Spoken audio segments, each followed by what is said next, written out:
স্কুলের অত্যন্ত মেধাবী শিক্ষার্থী ছিল জনাব মোশাররফ হোসেন। আলিফুন আল্লাহ আলিফুন আল্লাহ বা বাইতুল্লাহ বা বাইতুল্লাহ তা তাওবা তা তাওবা সা সাওয়াবুন জিম জান্নাহ সা সাওয়াবুন জিম জান্নাহ আলিফুন আল্লাহ বা বিসমিল্লাহির রহমানির রহিম।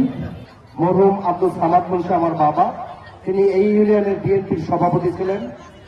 তিনি কোন কুরাজনীতি করতেন না। আজকে রাজনীতিটা নীতির রাজা, জ্ঞানী লোকের বাণী, কোথায় গেল রীতিনীতি, সেই দিনকে আমরা ফিরে যেতে চাই। রাজনীতি রাজার নীতি কেন হবে? হবে নীতির রাজা। সকলের চেয়ে বেশি নীতিবান যিনি তিনি হবেন রাজনীতিবিদ। আজকে রাজনীতিতে সন্ত্রাস চাঁদাবাজ হয়ে গেছে। আমরা যারা বিএনপি করি, আমরা সন্ত্রাস চাঁদাবাজ মুক্ত বিদ্যালয়কে প্রতিষ্ঠিত করব।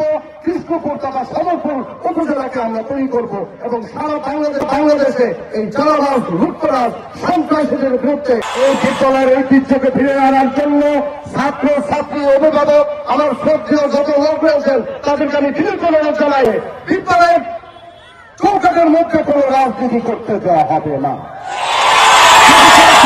রাজনীতি করতে আসেন 17 বছরের মতো ধ্বংসলীলায় পতিত হবে। এই বিদ্যালয় একটা ঐতিহ্যবাহী বিদ্যালয়। যতদিন এই বিদ্যালয়ে ছিলাম, স্কাউট ছিল সবচেয়ে বড় ভূমিকা। জসিমউদ্দিন স্যার ছিলেন, তাকে শ্রদ্ধার সাথে স্মরণ করছি। তিনি সদরপুর উপজেলা স্কাউট এবং ফরিদপুর জেলা স্কাউট বিভিন্ন জায়গায় তার ভূমিকায় আমরা প্রশংসা করি। এখনো সদরপুরে একবার স্কাউট সঙ্গীত পরিবেশন করে আমি প্রথম স্থান অধিকার করেছিলাম। উপস্থিত বক্তৃতায় আমি প্রথম হয়েছিলাম। প্যারেড প্রতিযোগিতায় আমরা প্রথম হয়েছিলাম। আমাদের বিদ্যালয়ের কি অবস্থা আমরা জানি না। দীর্ঘ প্রায় 17 বছর আমরা কোনো আমন্ত্রণও পাইনি।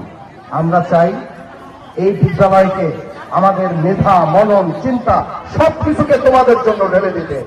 আমার মনে হয় তোমাদের সেই অবস্থান ঐতিহ্য আবার ফিরে আসবেই আসবে। পরিশেষে আমি একটা কথা বলতে চাই, প্রতিষ্ঠিত হতে হলে যে কোনো কর্ম প্রতিষ্ঠিত করতে হলে প্রয়োজন প্রথমেই সবাইকে মূল্য দিতে হবে। অতএব আমাকে আমন্ত্রণ করার জন্য আমি প্রধান শিক্ষক মহোদয়কে ধন্যবাদ জানাচ্ছি এবং যারা আমাকে ভিত্তিক কথা বলার সুযোগ দিয়েছেন তাদের সকলের কাছে আমি কৃতজ্ঞ। বিশেষ করে আমার দাদা হিরু চৌধুরী অত্যন্ত শ্রদ্ধাশীল একজন ব্যক্তি, সাবেক চেয়ারম্যান। আগামীতে যারা ভালো লোকগুলো তোমাদের কমিটিতে আছে তোমাদেরকে সেইভাবে কাজ করে যেতে হবে। পরিশেষে তোমাদের বিদ্যালয় যেন সাংস্কৃতিক কারিকুলাম বিভিন্ন অঙ্গনে যারা অবদান রেখেছ, আগামীতে যত প্রতিযোগিতায় যত খরচ লাগে আমি দেব। প্রতিযোগিতায় প্রথম, দ্বিতীয়, তৃতীয় 10টা 20টা পুরস্কার দেওয়া হবে। আমি সেই পুরস্কারগুলোকে এই বিদ্যালয় যেন উৎসাহ উদ্দীপনা নিয়ে তোমরা সামনে এগিয়ে যেতে পারো, সেই প্রত্যাশায় শেষ করছি। আসসালামু আলাইকুম ওয়া রাহমাতুল্লাহ।